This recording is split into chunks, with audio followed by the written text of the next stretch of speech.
Hello, Shomai, and welcome to Phyl and Ieu On. And this time our subject is musicals. Hey, Ieu, what's your favourite musical? Well, I'd say on film, definitely The Sound of Music, and then on stage, without doubt, Les Miserables. What about you? Oh, The Magnificent Seven. Phil, that's not a musical. Oh, I know, but it's got music in it, isn't it? Huh? Hey, come on. Da da da da da da da da da da da da da da da da. Are you finished? No, I'm Welsh. Now look, right, the first ever musical as we know it was called The Black Crook, and it dates back to 1886.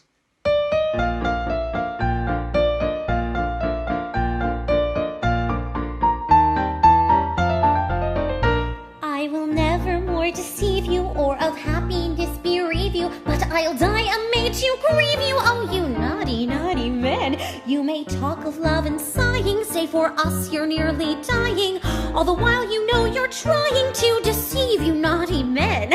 You may talk of love and sighing, say for us you're nearly dying, all the while you know you're trying to deceive, you naughty, naughty men. When you want a kiss or favor, you put on your best behavior, and your looks of kindness savor. Oh, you naughty, naughty men. Of love you set us dreaming, and when with hope we're teeming, we find that you are scheming. Oh, you naughty, naughty men. Of love you set us dreaming, and when with hope we're teeming, we find that you are scheming. Oh, you naughty, naughty, naughty men. Yes, it had very mixed reviews. American writer Mark Twain loved it, while English writer Charles Dickens hated it. And over the years, the critics haven't changed a bit. Hey, we've done many a musical between us, yeah, haven't we? Yeah, I remember seeing you as Mr. Mushnick in Little Shop of Horrors, and then as Jack Lister in Tom the Musical. And I remember seeing you as Dr. Doolittle in My Fair Lady. No, it wasn't Dr. Doolittle. That was the Rex Harrison musical. I just played Doolittle, Eliza's dad. Yeah, and then I saw you as Mr. Bumble in Oliver. Yeah, and we've done a few together as well. Ah, yes. I mean, who could forget the Thornbirds? Believe you me, many have tried, but... Yeah, just like The Black Crook. Very, very mixed reviews. What was that famous review now, Phil? Oh yes, it was in Swansea, wasn't it, in the Grand, and the theatre critic said, I expected to see Dawn French galumping across the stage. Yeah, but you know what? We had the best time ever on that show.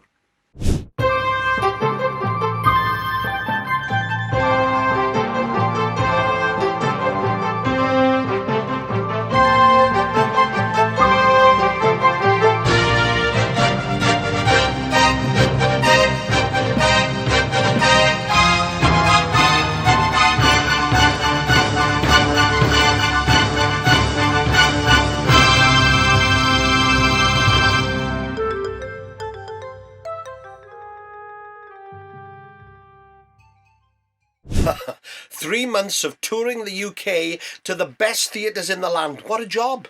Yeah, and the author of the award-winning novel The Thornbirds, she was in the rehearsal room with us. As a writer, I never expected to see anything more come of The Thornbirds than the book. But about 15 years ago, I was sent 3 pieces of music by a lady in Germany named Bruni. And I fell in love with the music. She wanted to do a musical of Thornbirds, and I said, only if I can write the words. And so it became the start of a collaboration. It's taken 15 years to get it into production on a stage, but better late than never. Put me in front of an audience or give me a camera and I can perform like you wouldn't believe. But I have no yen whatsoever to do it. But you're a natural. I think it's because I got no nerves. Oh, that's good.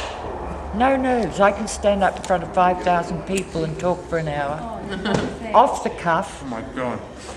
Without even going, ooh, once. I don't know, I think it's either lack of feelings or, as is said of, Gary Oldman said of Francis Coppola, got an ego bigger than San Francisco. And so, rehearsals began under the direction of Michael Bogdanov. Michael, a world-famous theatre director, worked at the RSC in Stratford, the National Theatre in London, the National Theatre of Germany in Hamburg. And now a shed in Wentlog on the outskirts of Cardiff. I fell for you like a child.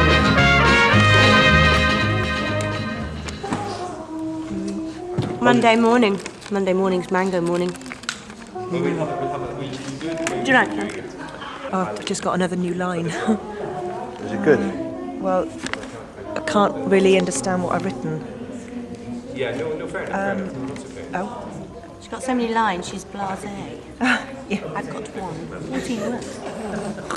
You just can't leave her alone! But where are you? While she's slaving away in 100 degrees heat, I'll tell you where you are. Out in your horse, in the paddocks, like Lord Muck! Hello. I don't know, actually. Hi. How's it going for you? It's going really quite well, actually. Thank you very much for asking. I think you're the best. You're the best. I think she could do better. Shut up. That's just my personal opinion. I'm not. And you are? I'm the tea boy. Tea boy. I think. You didn't make my tea. I like a nice cup of tea in the morning. I like a nice cup of tea with my tea. And at 7:30. It's fine, we're just recycling What are we doing? Claudius's desk Yes. from Hamlet. Yes. And also it was used The theme of this show is recycling. Recycling props, Yes, recycling old actors. And that will be the last time you ever see Daniela again. That's showbiz. Bye-bye. I like a nice cup of tea with my tea. How's it going? All right. Yeah, it's looking good, I think. It's good to know how much we know of Act 1. Act 2 may be different. Yes. Might well be. Yeah. Is that what you're doing? You're learning Act 2? I'm just looking at the order of Act 2, yeah. Yeah. Do you know your lines? I haven't got any lines. Sorry? So I know my lines because I haven't got any lines. Oh, has your line been cut? It was swapped round. And at 7:30, my idea of heaven. I'm in jail, but so I'm done. I'm in jail. Well, your hair's nice. Thank you. It's growing, see? Very nice. Growing it out. I'm going to be a rock star. I'm going to be able to flick my hair out. Yeah. Because I'm worth it. Is a nice cup of tea. Thanks. How's it going? How's it going? This is my favourite scene coming up, and I'm really good at this. Not.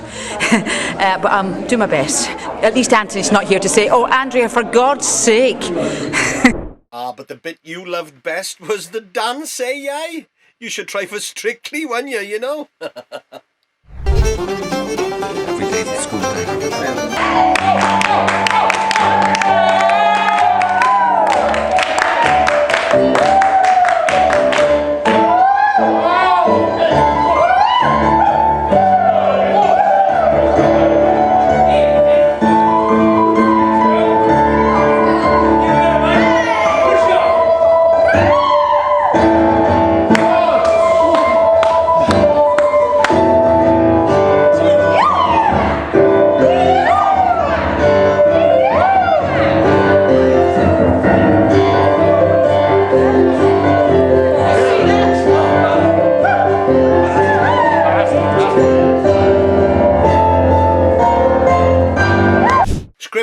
Music, dance, and of course costume.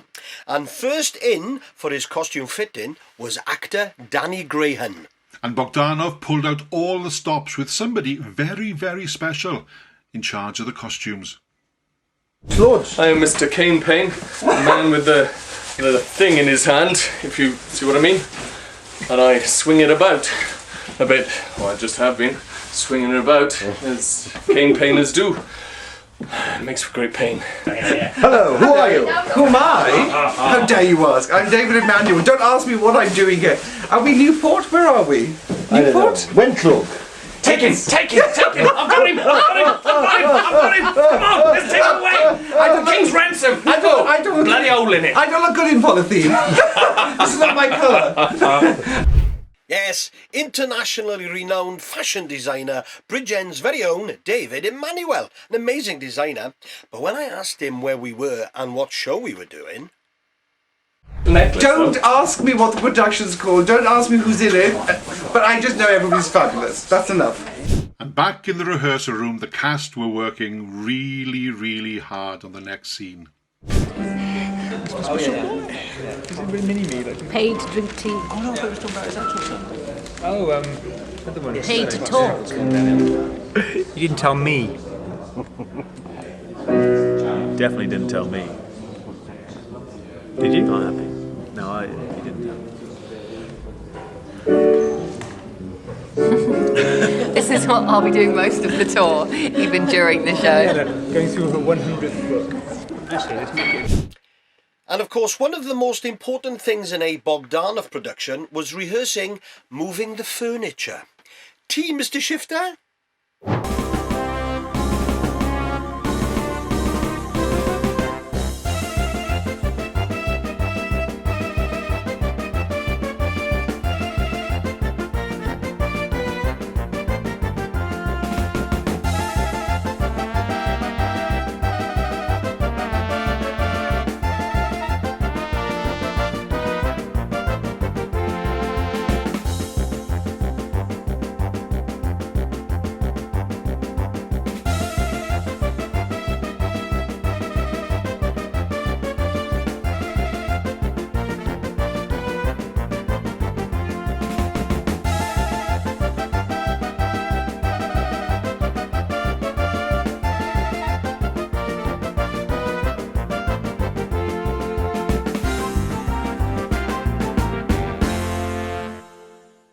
What do you think of it so far? I think it's fantastic. Yeah. It's always a little embarrassing for the author, I think. I'm one of these weird people that can never read my own books after I've written them. And it always seems funny to... But it's amazing. It actually sounds as though they might actually say those words. Hello. How's it going? Well, I would say magnificent. I mean, it's also in time we are in good time shape, so I'm absolutely thrilled, and it's lots of fun.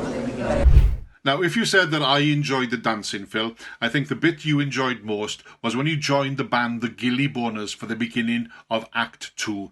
And here you are rehearsing backstage that very, very famous Australian nursery rhyme, Me Will I's Jack a Door. Here we go, the Gilly Boners Kylie Band.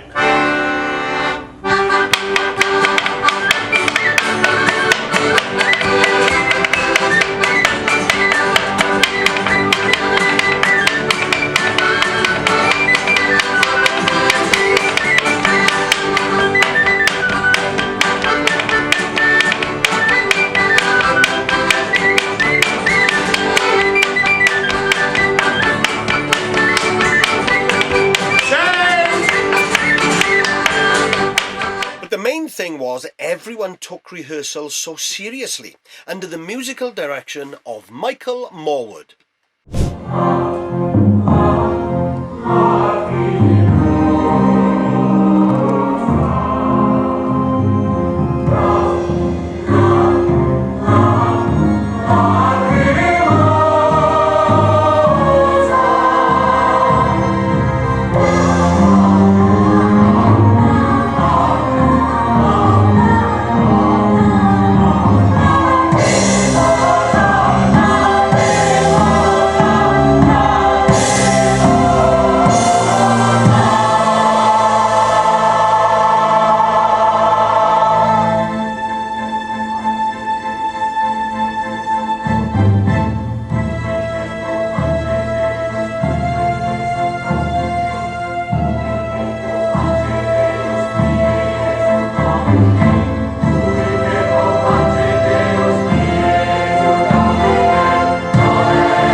had such a talented cast, and I must say one of the most talented was a young actress by the name of Kate Quinnell. Yes, indeed. Not only was she a great actress and fantastic singer, but if ever anyone needs a penis down under, she's the one. Ladies and gentlemen, Miss Kate Quinnell! I'm at the Swansea Grand.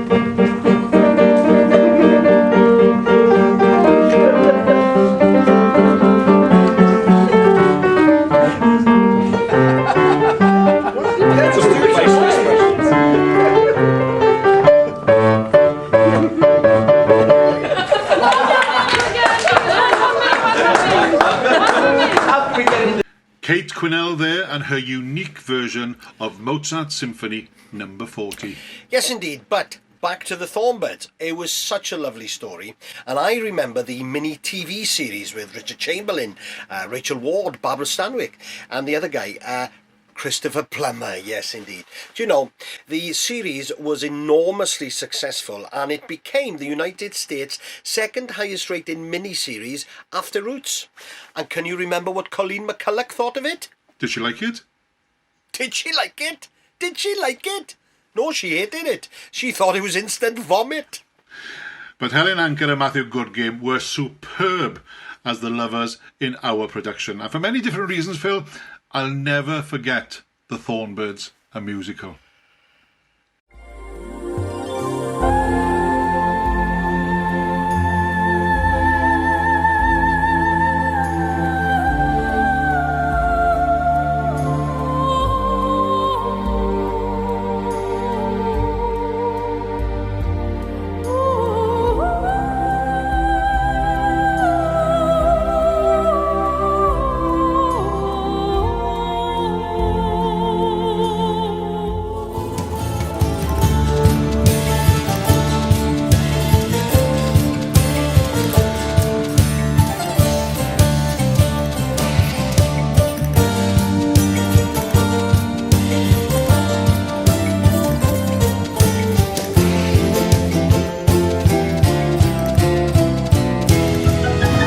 Your servant will teach or plough the fields for grain, bind up wounds or sermons preach, whatever work you ordain. Lord, your servant's born today, oh Lord, I will do what you say. Lord, I hear your call, God of mine.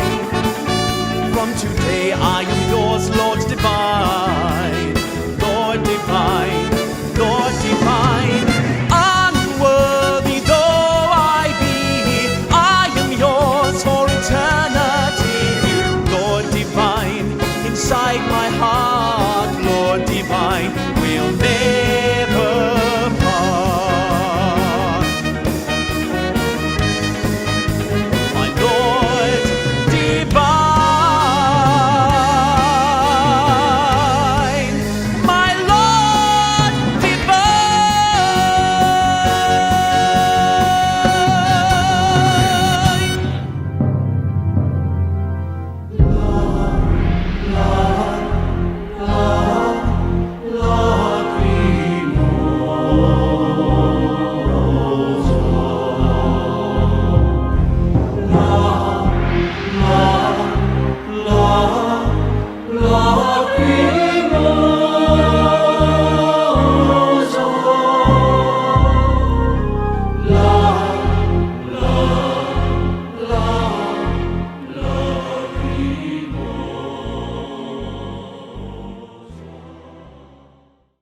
Now, a few years before that show, we were closer to home, in the Rhondda Valley, in fact, and the subject this time was the world-famous boxer Tommy Farr.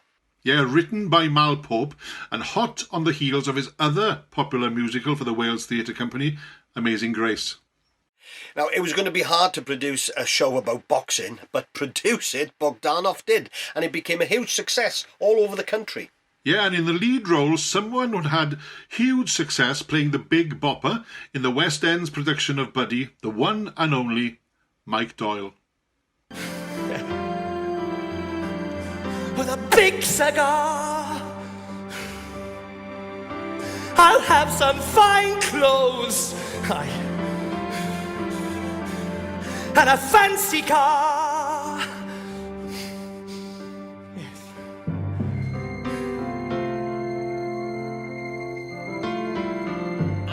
glad to say that we've got Mike on FaceTime right now. Hey, buddy. Mike, how did you feel when you heard you were going to play Tommy Farr for the first time? I couldn't believe it, really. No, I couldn't believe it at all. I haven't had much acting experience other than panto, so it was something very, very new for me. I'm totally out of my comfort zone. And I remember when Michael Bogdanoff and Mal Pope came round to my home to talk about me doing this, you know, and I said, yeah, okay, I'll do it. But of course, once you've said you're going to do it, you've got to do it. So, but it was a celebration that night, and then the next morning. But yeah, it was amazing, absolutely amazing.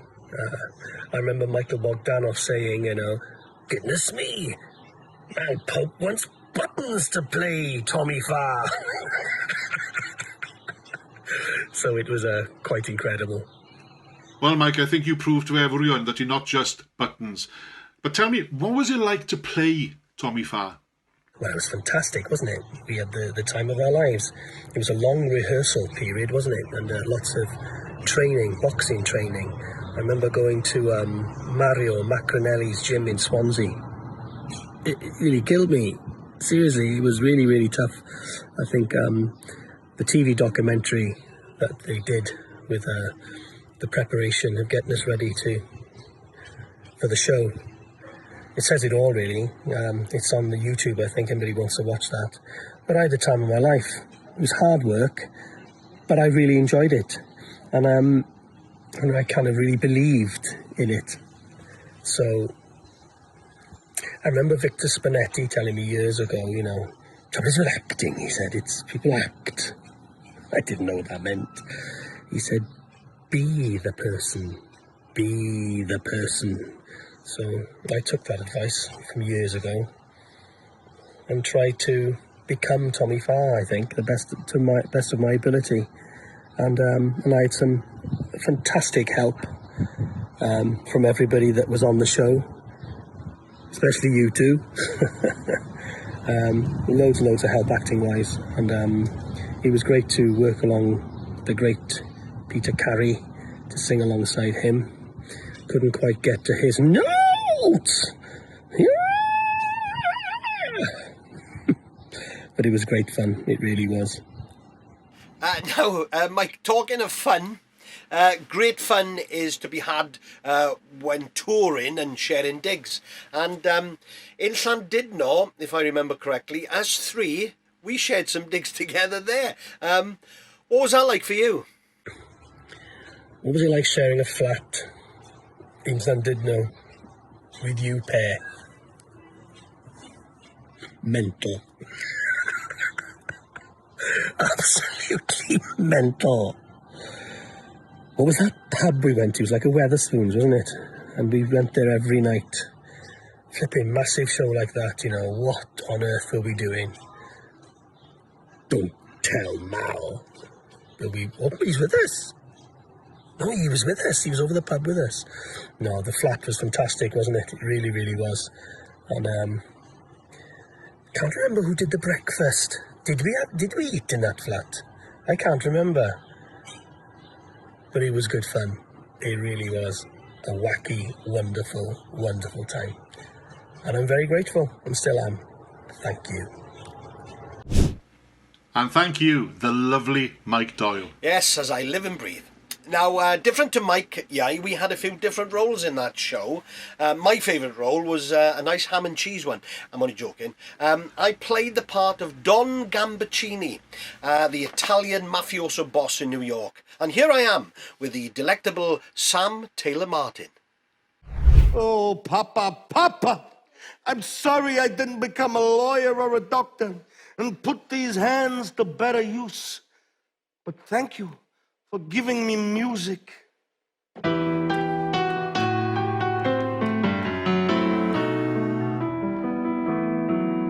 I still remember my father's hands.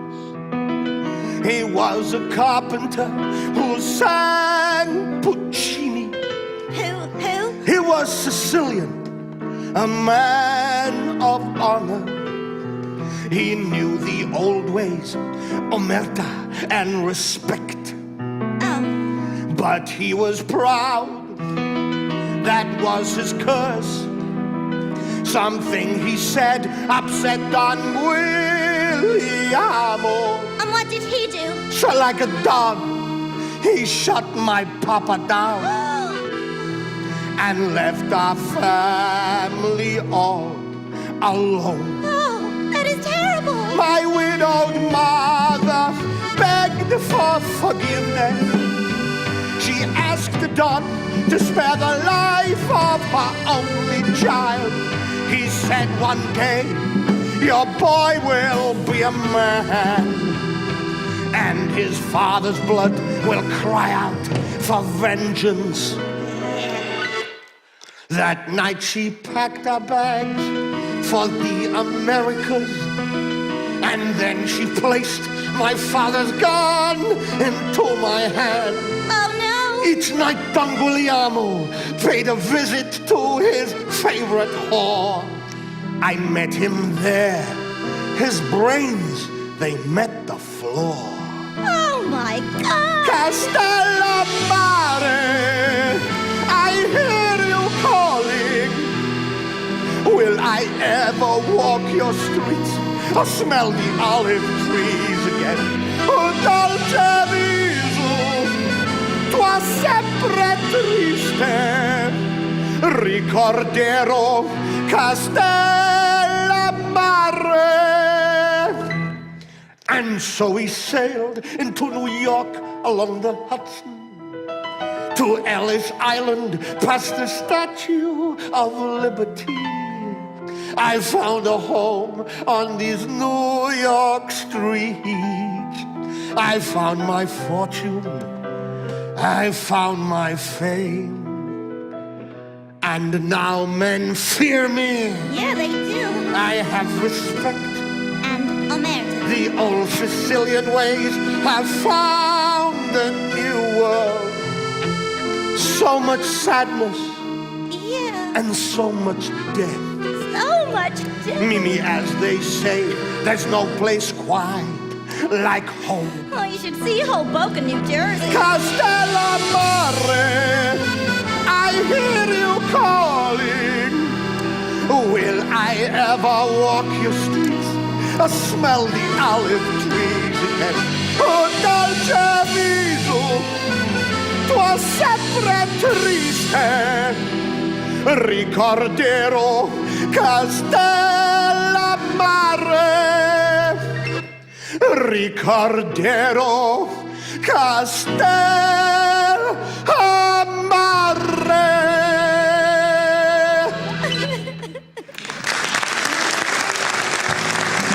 And I played the not-so-nice boxing promoter, the Marquis of Bath, who, on Tommy Farr's return to the UK from America, wanted to finish his career.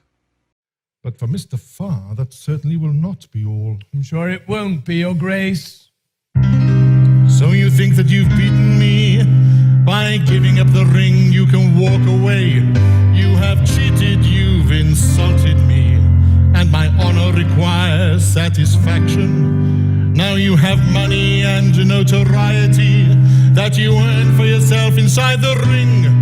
Now that you've left your natural environment, there are many ways I can make your life difficult. Mr. Farr, Mr. Farr, twinkle, twinkle, how I wonder who you are. You are back from the United States, and you never won a fight, and everybody here still treats you as a star.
Of all the shows I ever did with the Wales Theatre Company, I must say that this was definitely one of my favourites.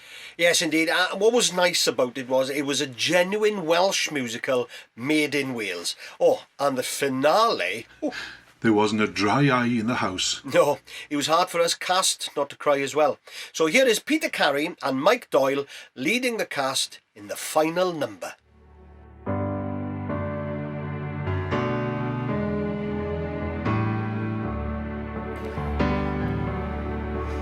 He was born in this valley where the sun was afraid, where the dust and the dirt would forever keep men in the shade. He was forged by the pressure that ground some men to dust as his father of steel turned to standing alone, standing was the man fall. He can ride all the punches that a man has to take. He might bend, but he never will break. He might bend, but he never will break. He was always a sinner. He was sometimes a saint.